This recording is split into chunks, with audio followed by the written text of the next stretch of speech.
السلام عليكم ورحمة الله. بسم الله والصلاة والسلام على رسول الله وعلى آله وصحبه ومن والاه.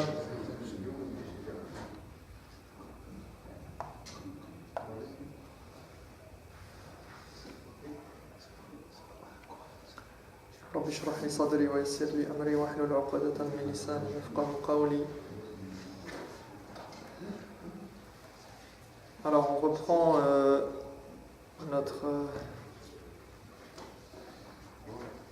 notre analyse de Hadith al-Ghar,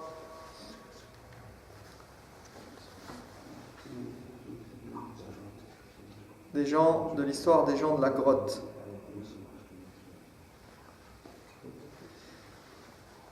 Et comme je vous le rappelle, on parlait de at-tawassul, anwa' at-tawassul wa min at-tawassul al-mashru', anwa' at-tawassul al-mashru', donc parmi les choses qui sont permises, à travers lesquelles on a le droit de faire at-tawassul. Et on a ce fameux hadith qui a été mis en évidence, qu'on a traité la dernière fois, on en a parlé la dernière fois, et on continue à en extraire certaines sagesses et certaines leçons qu'on peut tirer de cette histoire. Alors vous vous rappelez de cette histoire, l'histoire des gens de la grotte, Ashab al-Ghar, ou Hadith al-Ghar, kama سماه وعنونه البخاري في صحيحه. Ça c'est un hadith يعني يستدل بهذا الحديث على جواز التوسل بالأعمال. Donc ce hadith, il est une des preuves qui est mise en évidence, comme on l'a déjà dit, de l'autorisation et de la légitimité de faire un tawassul, d'utiliser un moyen pour arriver à obtenir gain de cause auprès d'Allah subhanahu wa ta'ala plus facilement. Et donc ce tawassul par les actes, par les bonnes actions. Eh bien, on retrouve cette légitimité dans ce hadith, dans cette histoire notamment. Et donc, cette histoire, vous savez, comme on l'a dit, juste simplement pour nous rappeler, c'est trois personnes qui se sont retrouvées dans une grotte. La grotte a été fermée, l'accès a été bloqué, ils n'ont pas pu sortir. Et donc, chacun a invoqué Allah subhanahu wa ta'ala par un acte qu'il considère être un acte de bien qu'il aurait fait exclusivement pour Allah subhanahu wa ta'ala, pour lui plaire, pour le satisfaire.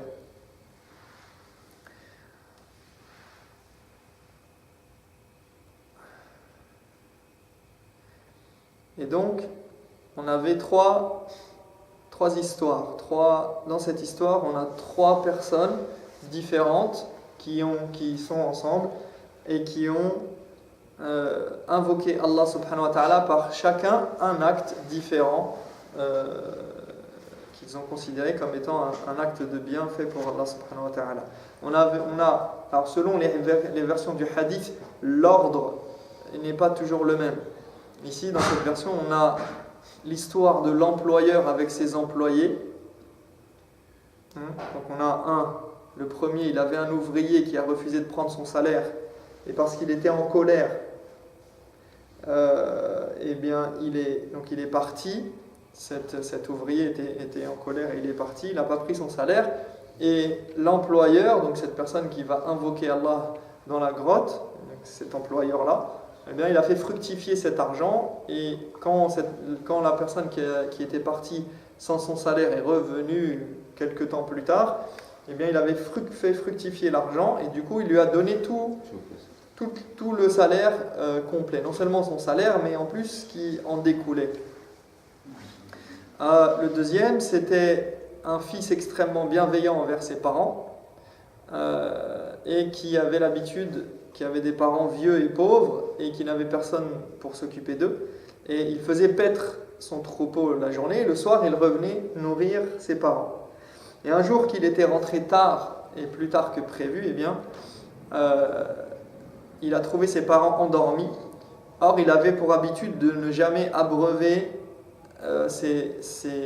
sa femme et ses enfants avant ses parents. Donc d'abord, il abreuvait, il nourrissait ses parents avant quiconque, même si c'était ses enfants ou sa femme. Et du coup, il est resté au chevet de ses parents avec le récipient de lait jusqu'à ce qu'ils se réveillent parce qu'il avait peur de les gêner, de les déranger. Il ne voulait pas les déranger, il ne voulait pas les réveiller en plein sommeil. Donc il est resté à leur chevet pour pouvoir les nourrir et leur donner ce qu'il estime être de leur droit. Et donc ça, c'est la deuxième histoire. La troisième histoire, la troisième personne, c'était un amoureux qui a convoité une femme.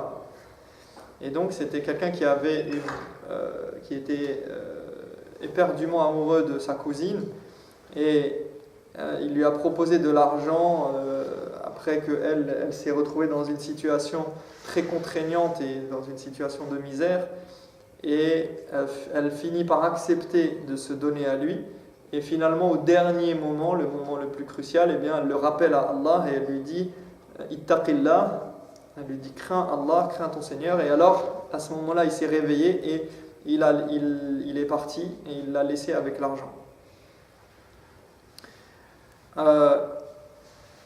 Donc on avait dit que ce hadith nous apprend de nombreuses choses et on avait évoqué certains points, donc notamment on a dit le fait que c'est autorisé mashru'iyat at-tawassul bil a'mal as-salihah, donc le fait que on a le droit, ça fait partie de la sunnah, de demander quelque chose à Allah en mentionnant quelque chose, en disant « Ya Allah, parce que j'ai fait telle et telle chose » ou « Tu sais que j'ai fait telle et telle chose, et donc donne-moi cela, ou fais cela, ou accorde-moi cela, etc. » Rapidement, parce que je l'avais déjà évoqué, « Ad-du'a fil karb » le fait que lorsque on est dans une difficulté, qu'on se remet tout de suite, on remet notre sort entre les mains d'Allah subhanahu wa ta'ala et on met notre confiance en lui, et c'est vers lui qu'on se tourne lors des difficultés.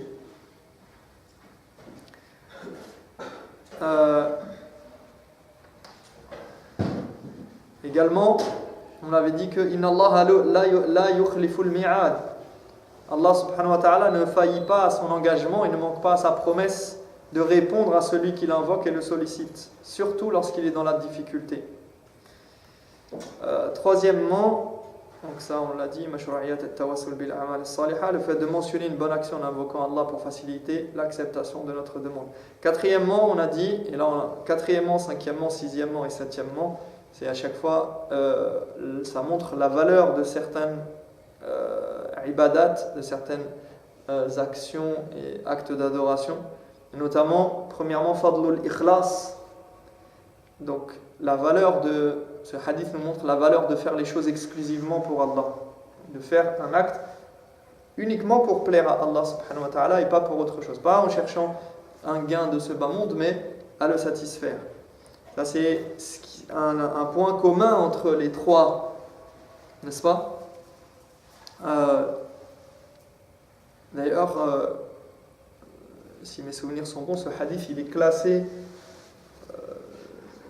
par certains dans Bab al-Ikhlas.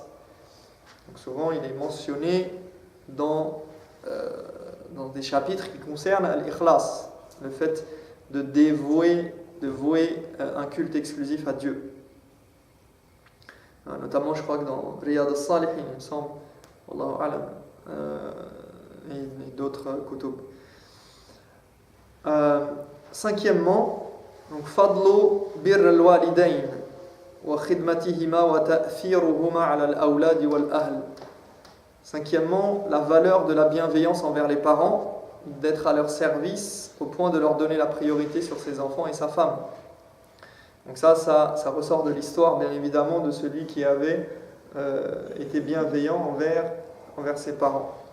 Sixièmement, fadlul iffati wal kaffi 'anil haram ma'al qudra. la valeur auprès d'Allah et l'importance de savoir se retenir et de contenir ses pulsions et ses envies. Et de ne pas s'adonner au haram, en particulier lorsque on est capable de le faire et qu'il n'y a rien qui nous empêche. Comme ça, septièmement, fadlu ada il amana. Septièmement, et on s'était arrêté là, la valeur du dépôt et de la confiance et d'être quelqu'un d'intègre qui est capable de restituer ce qu'on lui a confié et d'en prendre soin. Le musulman, il est quelqu'un qui prend soin des objets et des affaires des autres, même en leur absence. Donc on peut avoir confiance en lui. Le mu'min, c'est quelqu'un qui a des principes et qui ne trahit pas la confiance des autres. Donc voilà, on s'était arrêté à ce niveau-là et on continue, Inch'Allah. Il y a énormément de choses qu'on peut extraire de ce hadith, énormément de sagesse. On va juste, on en regroupe ici quelques-unes juste pour avoir une idée. Et يعني للفائدة حتى نستفيد من الحديث ومن قراءتنا للحديث. ثامنا نقول لو سألنا أنفسنا لو أن واحدا من هؤلاء لم يكن عنده عمل صالح يرقى إلى قبول الله فما الذي حصل. Huitièmement, on dit, imaginez que parmi ces trois personnes qui étaient ensemble, il y en ait eu un qui n'ait pas d'action suffisamment bonne à faire valoir auprès d'Allah. Imaginons, on a trois personnes là. Les trois, ils ont quelque chose qu'ils ont fait avec dévotion pour Allah, pour lui plaire, pour lui satisfaire, et quelque chose qui était quelque chose de grandiose et de difficile à faire. Mais imaginons qu'il y en ait un des trois qui n'ait pas ça. Qu'est-ce qui serait passé ? Ils vont pas sortir. Ils ne vont pas sortir, malgré le fait que les deux autres, ils ont fait ça. Ils ont fait quelque chose de bien. طبعا شاء الله أن يكون هكذا وأن يخرجوا. Allah il a voulu que ce soit ainsi, mais là où فرضنا جدلا donc si on imaginait cela, pourquoi on se pose cette question? On dit qu'est-ce qui serait advenu d'eux? Eh bien, on comprend que إن تكامل العمل الصالح بين أفراد الأمة هو السبيل الوحيد الذي سيزيل الصخرة الجاثمة على صدر الأمة. On comprend que il y a l'importance de la complémentarité des membres de la communauté. Et les actes de chacun, eh bien, ils ont un effet sur l'ensemble, sur toute la communauté. C'est-à-dire que c'est chaque acte, c'est pas un seul individu qui compte, c'est l'ensemble des individus qui va avoir un impact. Et c'est par ce biais-là qu'on va pouvoir sortir la communauté musulmane, qu'elle sorte de cette grotte dans laquelle elle est bloquée actuellement depuis quelque temps. En ayant conscience du rôle de chacun et que chacun doit être un élément porteur de bien. Parce que ici on a des actes qui ont été faits par chacun d'entre eux qui étaient pour eux-mêmes, ou en tout cas pour leur vie propre. Et on voit que ça a un impact sur le long terme. Dans une autre situation qui n'a rien à voir, ils se retrouvent ensemble et chacun, il a fait un acte qui va les sauver tous ensemble.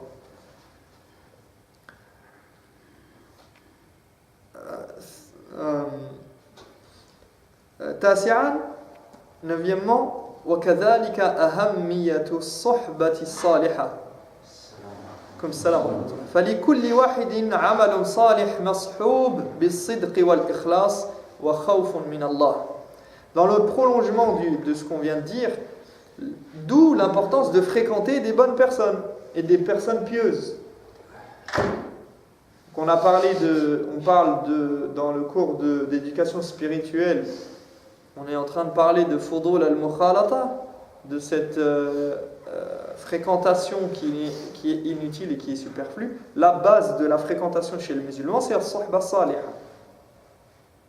C'est la bonne fréquentation. Fréquenter des gens qui font des bonnes actions, qui ont une crainte d'Allah subhanahu wa ta'ala dans une certaine mesure, qui accomplissent des bonnes actions, parce que leur leurs bonnes actions et la baraka qu'il y a dans le mu'min par le fait qu'il fait des bonnes actions, elles se répercutent sur les autres de par sa fréquentation. D'accord ? Le fait d'être avec des gens pieux, eh bien, ça peut débloquer des situations du simple fait d'être avec eux. Parce que Allah subhanahu wa ta'ala, il fait descendre la baraka sur ce groupe, il peut faire descendre sa rahma sur ce groupe-là qui fait des choses, qui a parmi eux un élément salih, un élément pieux, vertueux, qui mérite l'attention d'Allah subhanahu wa ta'ala et le fait qu'il et son soutien.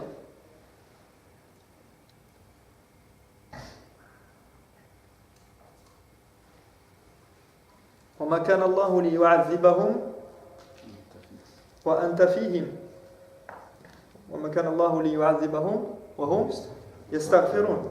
Allah dit dans un verset du Coran que il ne va pas les châtier tant que Ya Muhammad tu es parmi eux. Sallallahu alayhi wa sallam. Pourquoi ? Et il ne va pas les châtier tant qu'ils continuent à faire al-istighfar, à demander pardon. Et donc on voit la baraka du prophète sallallahu alayhi wa sallam en tant que, bien sûr, parce que wa huwa man huwa, c'est pas n'importe qui auprès d'Allah, mais on peut faire l'analogie sur d'autres situations. C'est-à-dire que ici, Allah subhanahu wa ta'ala dans le verset, il dit qu'il ne va pas châtier le peuple dans lequel le prophète est présent, il existe et tant qu'il est là, il ne les châtiera pas. Pourquoi ? Simplement pour honorer le prophète alayhi salam. Eh bien c'est la même chose dans une moindre mesure, à une autre échelle, dans d'autres situations. Le fait d'avoir parmi nous un élément pieux, d'avoir autour de nous des éléments qui ont un rapport avec Allah subhanahu wa ta'ala, eh bien ça peut ouvrir les portes.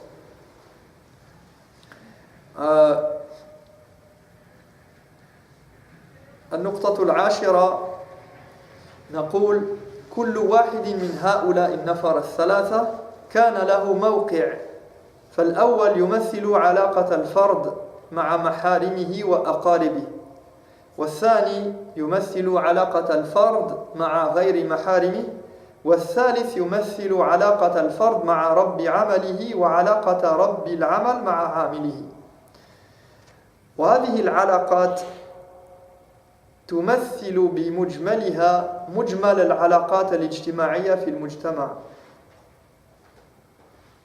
وقد وضع هؤلاء ثلاثة من الأخلاق المطلوبة في كل جهة من هذه العلاقات والمجتمع يحتاج إلى هذه الصفات الثلاثة وهي البر والتعفف والأمانة. Chacun des trois ici représente un aspect des différents liens de la société. Le premier, un d'entre eux, celui qui était bienveillant envers ses proches, qui a fait quelque chose de bien avec sa famille, par rapport à ses parents notamment, eh bien, il représente le lien de l'individu avec sa famille, avec les plus proches, son cercle très proche. Le deuxième, le lien avec des étrangers. Donc le cousin avec la femme qu'il convoitait. D'accord ? C'est un lien avec l'étranger et comment il s'est repris malgré l'erreur qu'il a commise. Le troisième, qui était finalement ici pour nous le premier, le lien employé-employeur.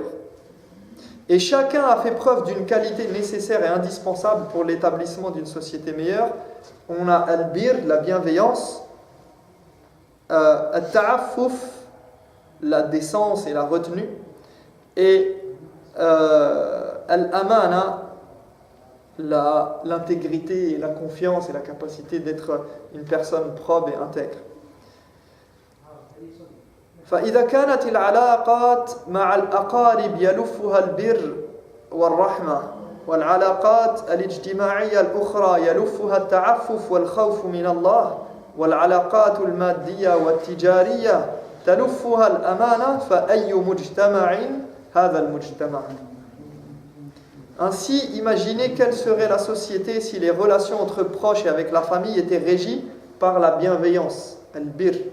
Si chaque individu qui compose la famille, eh bien, il traite les membres de sa famille avec autant de bienveillance que ce fils bienveillant envers ses parents.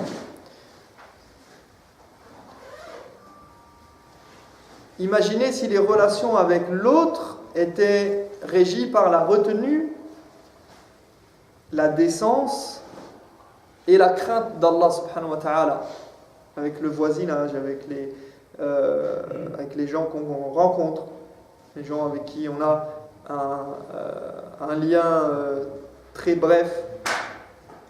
Hein, si on est pris par si ce lien il est régi par la crainte d'Allah subhanahu wa ta'ala, si tu rencontres quelqu'un qui n'est pas de ton cercle proche et tu as peur devant Dieu de lui faire du mal, tu as peur de lui causer du tort, de lui porter préjudice, tu as peur de le léser, tu as peur de le blesser, et tu te retiens, quand bien même tu aurais une envie de faire le mal, tu as des limites. Et imaginez quelle serait la société si on rajoute maintenant les relations de travail régies par la confiance et par l'intégrité, par la justice. Donc chacun des trois dans l'histoire, eh bien, il représente un caractère, une valeur dans la société qui est indispensable.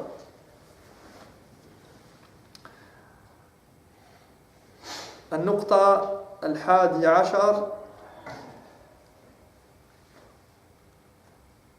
في قصة النفر الأول الذي وقف على رأس والديه حتى يستيقظا إشكالية تستدعي التساؤل التالي: هذا الفعل الذي فعله ليس فرضا ولا واجبا، ومع ذلك فهو ارتقى لأن يقبله الله عز وجل ويفرج عنهم بسببه. ولو أن هذا الرجل اكتفى بأن احتفظ لوالديه بنصيبهما من هذا الإناء من الغبوق لكفاه ذلك ولما دخل في دائرة الحرج. فما هو الشيء الذي ارتقى بهذا العمل إلى هذه الدرجة من القبول؟ إن هذا ما يسمى بالشعور بالتأنق، وهو أن يلزم الإنسان نفسه بأمر، وطبعا له أصل في الشريعة يعني هذا الأمر، ومهما كانت الأسباب ومهما كانت الظروف فإنه يحافظ عليه. وهذه المحافظة هي التي جعلت عمل ذلك الإنسان يرقى للقبول من الله عز وجل.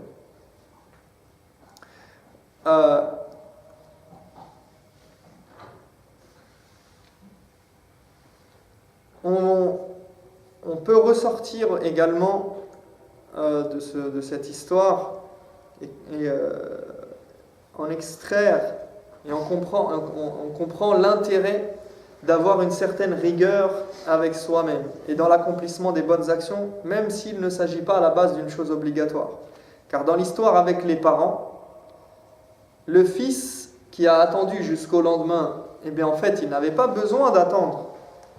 Il n'était pas obligé, c'était pas une obligation de la part d'Allah qu'il attende ses parents jusqu'à ce qu'ils se réveillent. Il aurait pu déposer le lait, qui déjà il est venu en retard et il est arrivé, il est quand même venu. Il aurait pu ne même pas venir, ou non, il est venu, il a déposé le lait parce que ses parents sont vieux et qu'il veut s'en occuper, et il s'en occupe. Et il aurait pu simplement se contenter de déposer le lait et de partir.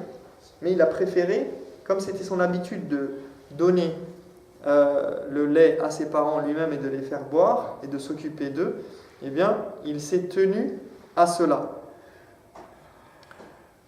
Et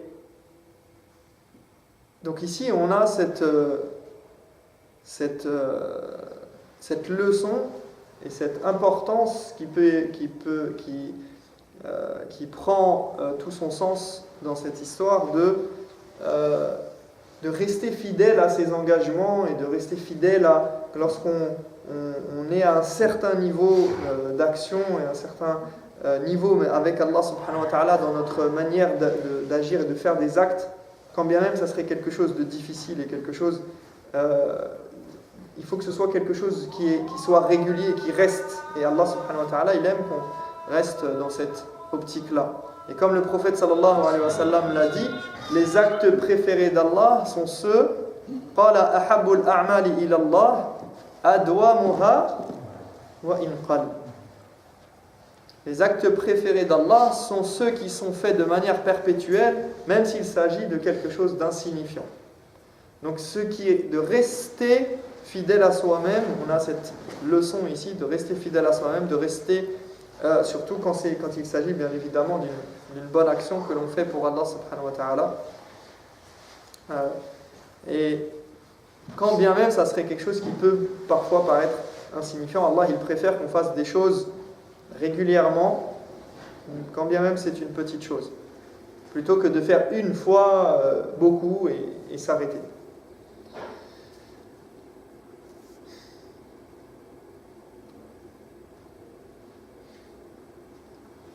النقطة الثانية عشر في قصة النفر الثاني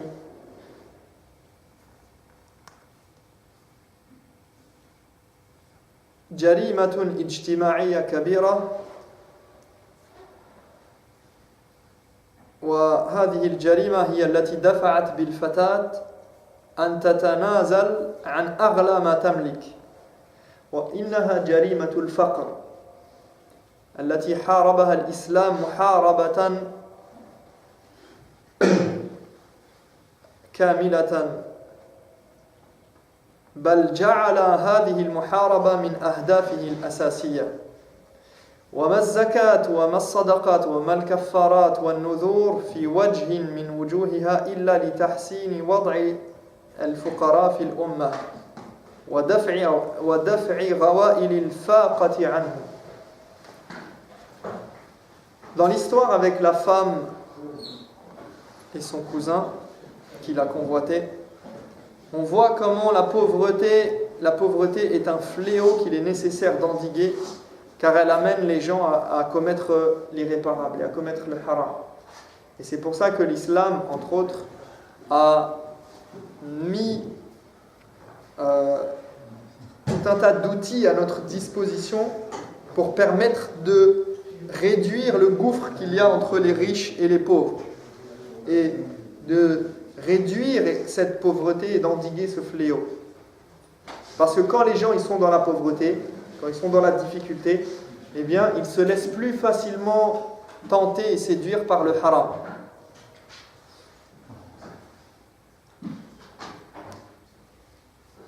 Et dans l'islam, on a tout un tas d'opportunités pour combien de versets nous appellent à dépenser en aumône, à déjà l'obligatoire, la zakat. Un 40e, 2,5% de notre épargne doit obligatoirement sortir pour aller en direction des gens qui sont dans la difficulté, qui sont les pauvres, les indigents,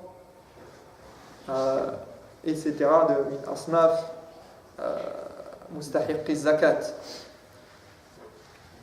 Innama sadaqatu lil fuqara wal masakin.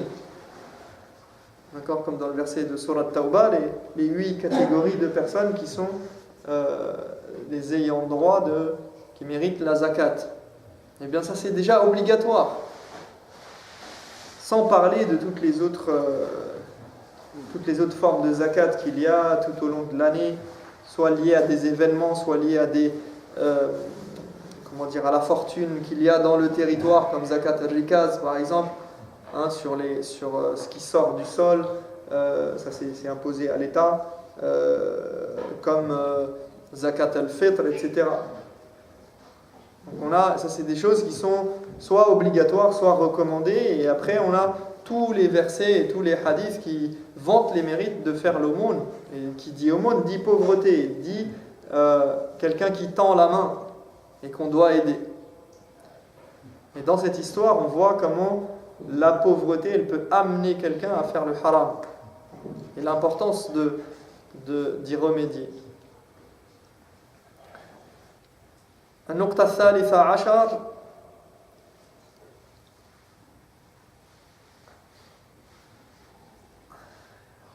إن الدعاة إلى الله يجب ألا ييأسوا من أي إنسان مهما كبرت وعظمت معاصيه.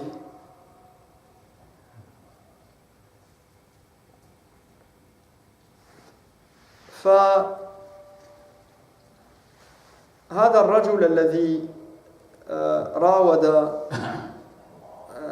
ابنة عمه عن نفسها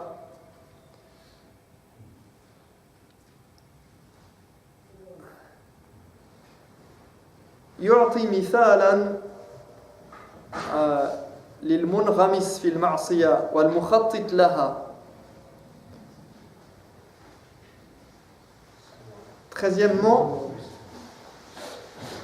il ne faut jamais désespérer du cas de quelqu'un, quelle que soit la gravité de son péché, car à tout moment il peut se remettre en question et s'arrêter, même au moment où on l'attend le moins, comme dans l'histoire du cousin et de la cousine, du garçon qui était amoureux de sa cousine.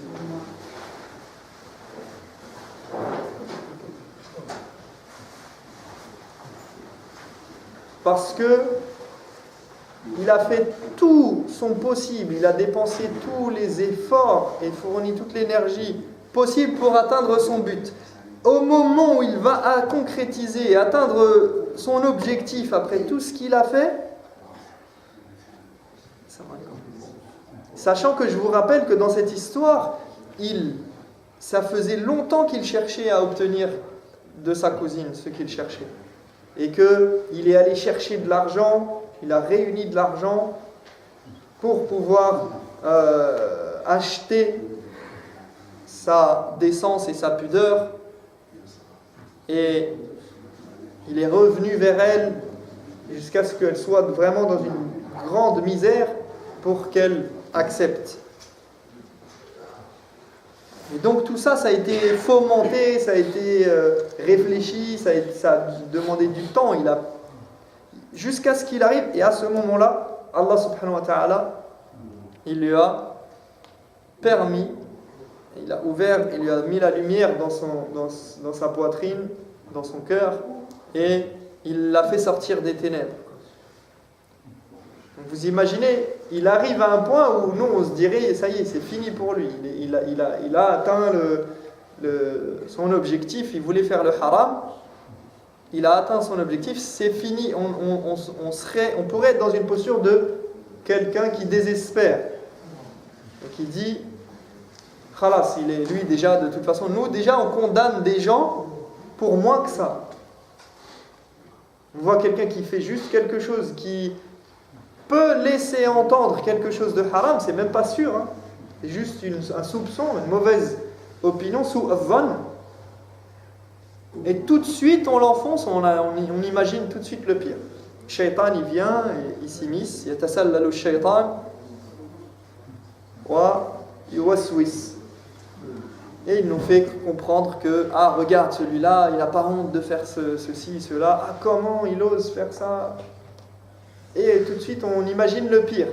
Alors que là, il est arrivé à concrétiser pour faire le pire. Et pourtant, Allah subhanahu wa ta'ala, au dernier moment, l'a extrait de cette épreuve. Et l'en a fait sortir la tête haute.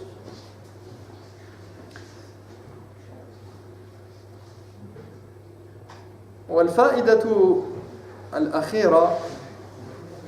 Ici, je vais terminer sur cette fa'ida, enfin, du moins du point de vue d'extraire les fawaïd, les sagesses et les leçons qu'on peut. Mais il y en a encore, on peut en extraire beaucoup d'autres. 14e, كيف النبي صلى الله عليه وسلم في هذه القصة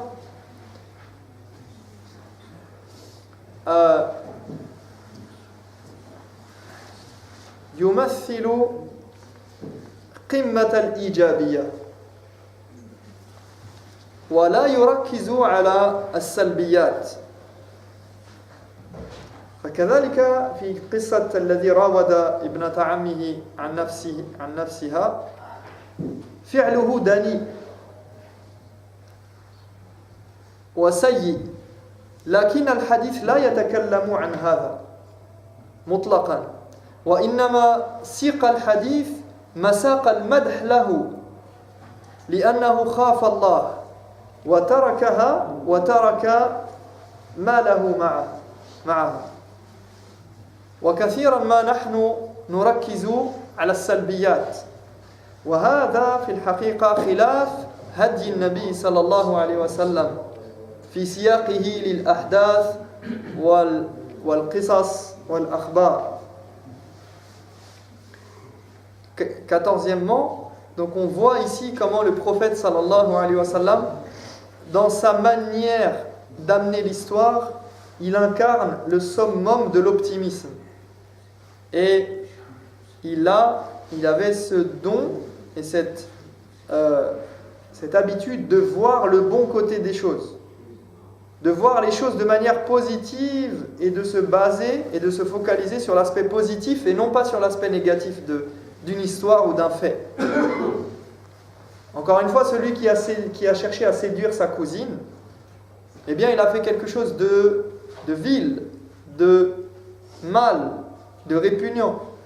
Et pourtant, le prophète sallallahu alayhi wa sallam, lorsqu'il nous raconte l'histoire, il n'insiste pas sur cet aspect-là.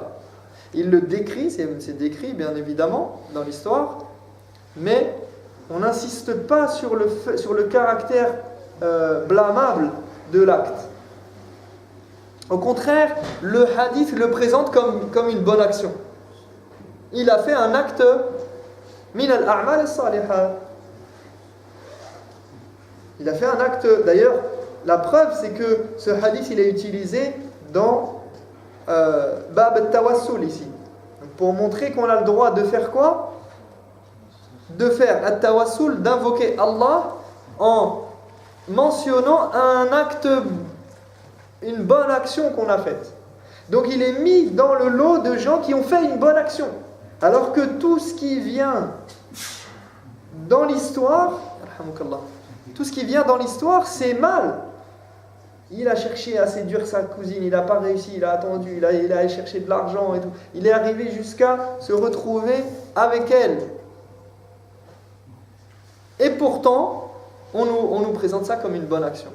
Pourquoi? Parce que c'est finalement, c'est la finalité, c'est le moment où crucial, eh bien, il a fait une bonne action à ce moment-là, on vante ses mérites. Donc, le hadith, il le présente comme une bonne action, il en fait l'éloge. Parce qu'il a craint son Seigneur, il a délaissé la mauvaise action et il est parti en laissant la fille et en lui laissant l'argent. Alors que nous, souvent, on a tendance à nous focaliser sur les choses négatives. Au contraire, les gens, ils aiment bien les choses. Qu'est-ce qu'il a fait? Ah, il a fait ça. Les choses un peu croustillantes, un peu qui vont donner... on tend l'oreille tout de suite vers quelque chose qui amène à condamner l'autre, encore une fois, comme je disais tout à l'heure, à l'enfoncer un peu plus. C'est-à-dire on est tout de suite accusateur et tout de suite négatif. Alors que la voix prophétique, la manière du prophète sallallahu alayhi wa sallam qu'avait le prophète de rapporter des récits et des événements, c'est pas de focaliser sur cet aspect-là. Il ne met pas en évidence l'aspect négatif des choses. Au contraire, il focalise sur ce qui est positif. Et ici, dans cette histoire, on a une qa'ida qui ressort par rapport à l'acte et au rapport à l'acte et la récompense et la valeur auprès d'Allah subhanahu wa ta'ala. هذه قاعدة كلما كان العمل فيه مخالفة لما تشتهيه النفس كلما زاد أجره وزاد قدره. Cette règle on peut ressortir une règle du hadith qui regroupe un petit peu les différents points qui sont cités dans le hadith, ou les trois histoires. C'est que plus un acte d'adoration demande des efforts et contredit notre désir premier, notre matashtahi al-anfus, ce vers quoi notre âme elle a tendance à se tourner et à tendre, plus l'acte il contredit, il va à l'encontre de notre désir, plus on en retirera des récompenses et plus il aura de valeur.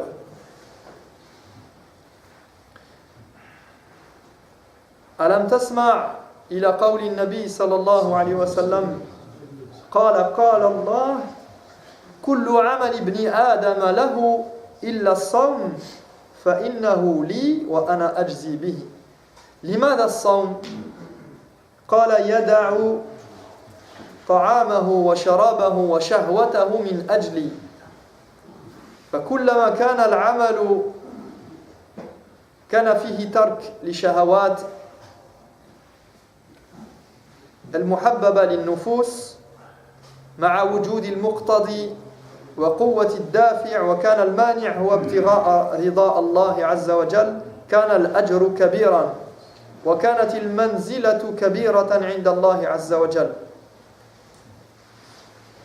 Le prophète sallallahu alayhi wa sallam nous dit, il rapporte cette parole d'Allah subhanahu wa ta'ala qu'il attribue à Allah, c'est dans le hadith Qudsi que vous connaissez tous concernant le jeûne. Il dit tous les actes faits par les hommes leur reviennent et leur sont propres. Et bon, après il y a plusieurs explications sur ce hadith, sauf le jeûne, as-siyam, as-sawm. Et Allah dit sauf le jeûne qui me revient. Et c'est moi qui en donne la récompense. Pourquoi le jeûne en particulier? Dans le hadith, il dit il délaisse sa nourriture, sa boisson et son désir juste pour moi. Donc le jeûne, c'est un acte où dedans il y a un effort constant dans toute la journée.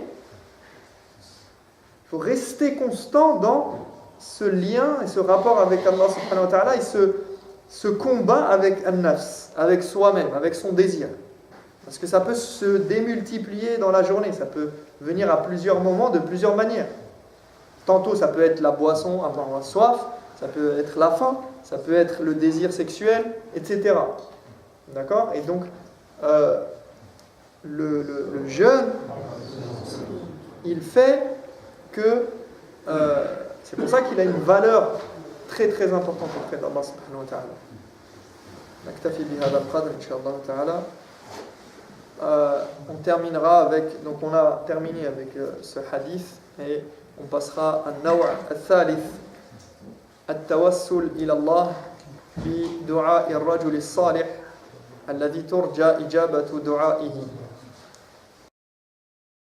Donc on passera au troisième point dans le tawassul qui est permis. Donc, le fait de chercher à se rapprocher de Dieu par le biais de l'invocation d'un homme pieux dont on peut espérer que ses invocations soient exaucées par Dieu. Donc, chercher à se rapprocher de Dieu, d'Allah subhanahu wa ta'ala, et en l'invoquant, plutôt par le biais de l'invocation d'un homme pieux. On demande l'invocation à quelqu'un, on demande.